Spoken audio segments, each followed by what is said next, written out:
This is for educational use only. Our group is allowing our instructor, Mr. Roldan Ardenis, to use this as an educational material.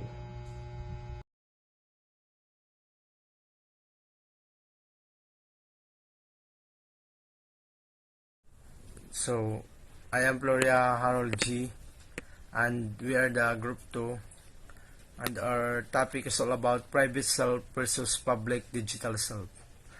So, these are the objectives of the topic. So, to explore the difference between our offline private self and our online public digital self, and to examine the impacts of technology on our sense of identity, privacy, and personal relationships. So, cyberspace cyberspace refers to the virtual or digital world that is created by computer networks, the internet, and the other information technologies. It is an abstract space where digital information can be exchanged, stored, and accessed by users across the globe. In cyberspace, people can interact with one another, share information, and conduct transactions without being physically present in the same location. Cyberspace is a complex and rapidly evolving environment that includes a variety of online platforms and digital tools, such as social media, e-commerce websites, online banking, and cloud computing services. It is also a space where cyber threats such as hacking, identity theft, and cyberbullying are common. So, overall, cyberspace has both positive and negative effects on the way we present ourselves and interact with others. So, and it is important to be aware of the effects and use the cyberspace in a thoughtful and intentional way. Hello everyone, I am Ron Kutarse and I would like to share to you about the topic of digital self. Digital self refers to the identity and persona that individuals create and present online through various digital platforms such as social media, blogs, online forums, and other websites. It includes the information and individuals share about themselves, such as their interests, activities, relationships, and opinions, as well as the digital footprints that they leave behind through their online interactions and activities. The digital self can be a curated representation of an individual's identity, shaped by the way they choose to present themselves online, and it can be different from their offline private self. The concept of digital self has become increasingly important in today's digital age as more and more people engage with online platforms and technologies, and as these technologies continue to shape our personal and social identities. That's all. My topic is to define private self versus public digital self. So, private self, it is refers to an innermost true feelings and experience of an individual that are not shared with other or made public. With with our private self can help us improve, develop self-awareness. Then the last one is public digital self. Public digital self, it is the collection of a digital information that represent an individual on the internal, including social media or other digital content that involve online sharing like Facebook, Instagram, Twitter, and etc. Good day, sir. My topic is all about similarities between my public and private self. So, there are some similarities between their public and private self. Here are the some common similarities: values and beliefs. Your values and beliefs are likely to remain the same whether you are in public or private. They are fundamental aspects of your personality and guide your thoughts and action. The second one is personality traits. Your personality traits, such as your level of extraversion, openness, are likely to remain constant across different settings. The third one is interest and hobbies. The things that interest you and the hobbies you pursue are also likely to remain constant between your public and private self. The next one is emotional responses. Your emotional responses to different situations may be in a similar in a public and private, although you may express them differently depending on your context.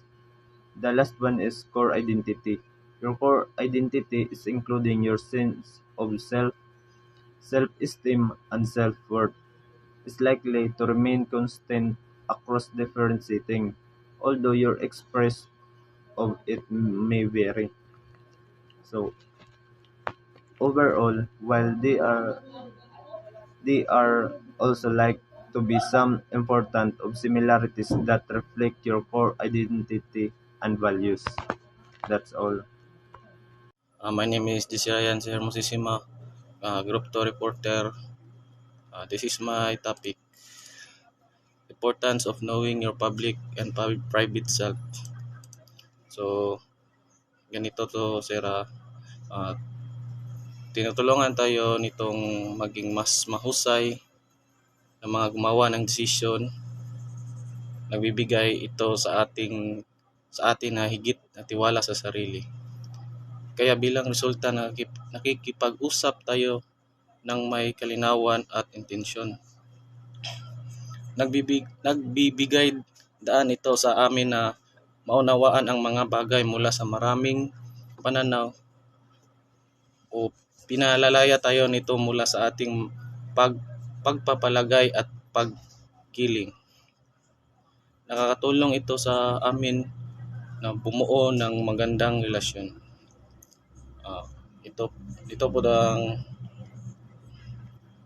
sa importance of knowing yourself, public and private self, sir. Thank you. Integration of public and private self.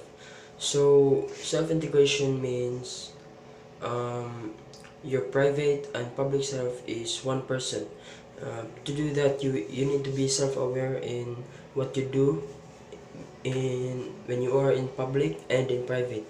So self-integration, work on your self-integration by expressing your true feelings to others, being more open, vulnerable, sharing opinions, and being more honest. So you may not be comfortable in sharing your true feelings to others, but in the long run, you will build more meaningful relationships with people. My topics is self-disclosure. Self-disclosure refers to the act of sharing personal information about yourself with others.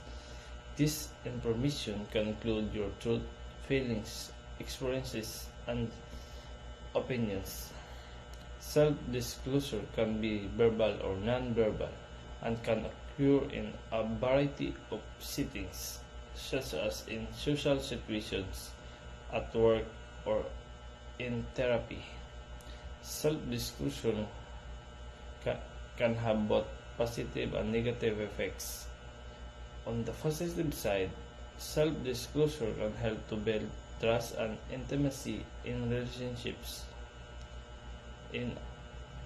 as it allows others to see and understand your authentic self.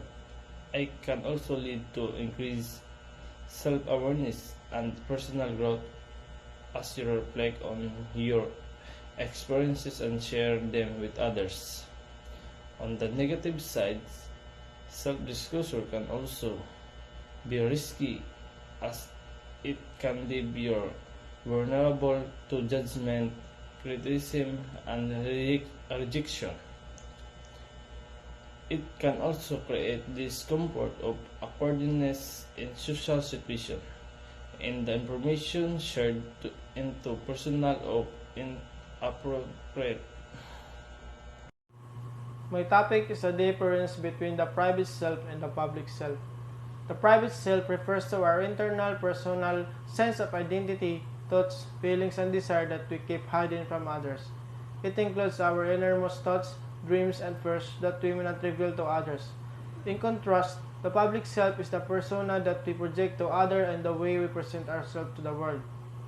An example of private self might be a person who keeps a journal where they write down their deepest thoughts and emotions. These thoughts and emotions may not be shared with others and kept private to the individual. On the other hand, an example of public self might be the way a person presents themselves in a job interview. They may project confidence and competence and professionalism to create a positive impression even if they may not necessarily feel the way inside. I give an example where two identities are both present in the same instance. For example, a person's private selves include their deep-seated fears and insecurities, while their public self may involve projecting a confident and self-assured image to the world. In conclusion, or in summary, the private self